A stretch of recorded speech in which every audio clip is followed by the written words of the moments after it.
JKB back with another episode. Just doing a quick video here to talk about my first thoughts on the Xbox Series X. It's a system that doesn't have new games. It's just a ton of old games that run really, really well, look spectacular in some cases, and some have ray tracing. Why do I have two of them? You might be asking yourself. Well, I decided to pre-order two in case I didn't get one. So I ended up getting both, and I decided to sell the second one for a profit. I'm kidding. I actually sold it to some kid who couldn't get a pre-order for retail price. I'm not saying I'm a hero, just saying I'm Canadian. Canada Dry. The drink of a champion. Okay. If you haven't noticed, I'm not on the set. I am on my set, but I'm not filming in glorious 4K because I just don't have the time, because this showed up.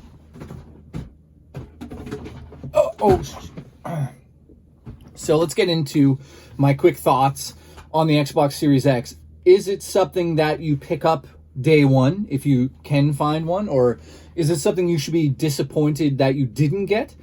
I mean, here's my point of view. If you're a gamer, and a hardcore gamer at that, this is a system you'll want, because not only does it load every game extremely fast from last generation now, it also enhances a whole slew of games for free using something called Smart Delivery. So if you've got Yakuza for Xbox One, pop it in this system, boom, you get the upgrade. What does it do? Well, it gives you like 60 frames per second. Sometimes it'll bump it to 4K dynamic, or it'll make things just look good overall. And it'll also make the loading times instantaneous for games like Yakuza. It takes maybe 40 seconds to load into the game. Once you're in there, you start a new game or continue, and that loads instantaneous. And I've never seen anything like it anywhere else. So in saying that, if you're hardcore, that's why you want the system right now. Are you going to be experiencing like ridiculous new worlds and things? No, you're not. You're going to be experiencing super high fidelity graphics, and it'll look like a high-end PC, but you're not getting games like Demon's Souls or Miles Morales. It's just not happening on this system. So I have to say, I'm super excited to turn on the PS5. Am I excited as much as getting this thing in my hand? No, I'm more excited about the PlayStation 5 because of the games. I want to play the games, and speaking as a reviewer here, I've played all of the games that I can enhance on this system already. I've played them for hours and hours and hours. To go back to Yakuza is like going back to something I've experienced. So it's not like I'm looking at it going, oh my god, it's so amazing. It's like, I've played this before, and yeah, it runs a bit better. But me personally, I'm like, okay, big deal. Give me something special here. So I'm going through the system, realizing that the UI is lightning fast. The store now is super quick. Some issues though. Downloading games seems to be a bit of a mess right now, because I'm assuming the servers are just being hammered. It also, oddly enough, like stops downloading anything overnight. So if you put it into sleep mode, hoping to wake up to all your games downloaded, nope, it just stops doing it for some reason. And that obviously is some sort of error that will get fixed with the system in due time with an update. But wow, it's taken me now, 3 days to download, or 2 days to download 7 games, and they're still not done, because the system has to literally be on for it to download them. So that's a bit of an annoyance. The controller feels identical to the last controller. The D-pad is like super loud, which, you know, the other one's loud too. So they're the same in terms of how loud it is at night and you're playing. It's just like constant clicking, which is annoying to me. The analog sticks have, you know, the exact same nubs as the last gen. Although I do realize now that the sort of the tops, I don't know how to explain this to you guys, but the top of the analog stick here, instead of it being like a perfect you know, indent like the new one, it's not. That makes no sense when I'm saying it's. I can't explain this to you, but basically the indent feels identical. It doesn't look identical when you look at them, but yeah, it feels identical. On here, the grips, they feel different because they have the little dots. You hear that? Annoying yet? Sort of like sandpaper. Lets you hold the controller and feel more connected to it. those dots are also on top on the triggers. So the old controller didn't have those, just had plastic where your hand could slip. This one really does not slip as much. I'm showing you now, and that doesn't mean anything to you, but I'm telling you it does something. So the controller feels identical. There's also a share button in case you want to be like, Mom, I finally beat Viva Pinata. Did you see my video? You could do that now. Not much else to say about this system. I mean, there's not much to talk about. It loads games extremely fast. For instance, I could tell you the comparison between my Xbox One X versus Series X.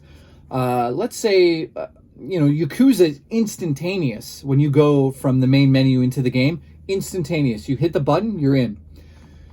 That didn't happen on the Xbox One X, that's for sure. Now, on the Series X, you'll notice all of the backwards compatible games from last gen load much quicker. Some not as much. I hear Red Dead Redemption 2, which I'm still trying to download. I hear that it doesn't like load as quick. It's still much quicker than that one, but it's not like going to blow your mind. And by that one, I mean the Xbox One X. I mean, I'm so confused over the names as well. At times I'm like, but you'll get over that eventually when the Xbox One X disappears into the abyss. I honestly think if you're a hardcore gamer, this is a system that you have to pick up because of how quick it is. Lastly, I want to talk about Game Pass. Never in my life, for this amount of money, have I ever seen anything this crazy. If you're thinking about getting an Xbox, even an Xbox Series S, but you're like, oh, I got to go get games, no. Absolutely not. All you need to do is sign up for Xbox Game Pass Ultimate. That's what I would get because it's on PC and both these consoles. The S and the X, I should say. You also get every EA game released to the vault, which is 90 games. And there's some fucking classics there as well. I mean, they put the new Star Wars game in there already. So you just get the system, get Game Pass, and you've got 190 games at your disposal. And tons of them have updates. Like No Man's Sky is updated to take advantage of the system.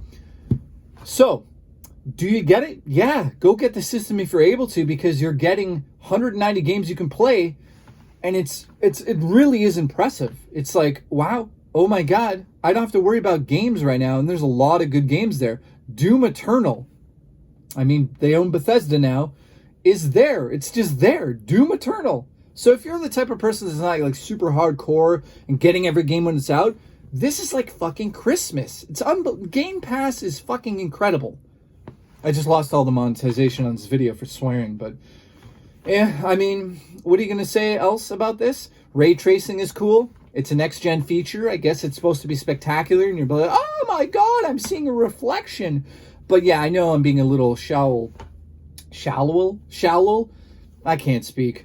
About that feature, because it is pretty spectacular to see light bouncing off of objects and through objects, and seeing the scenery sort of light up in a different way than you've ever seen it before. And Assassin's Creed Van Halen, as I like to call it, Valhalla, unbelievable graphics at times. I mean, I'm in Canada here where there's a ton of snow and mountains, so seeing that in the game is like I'm just basically outside my door.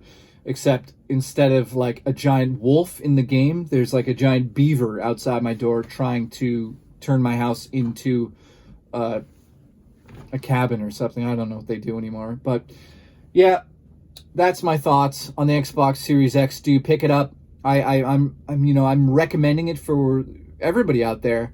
It's not something you like really need right now if you're worried about first-party games from Microsoft. Wait maybe a couple of months to see where it leads, because we're going to start seeing some next-gen games on the system.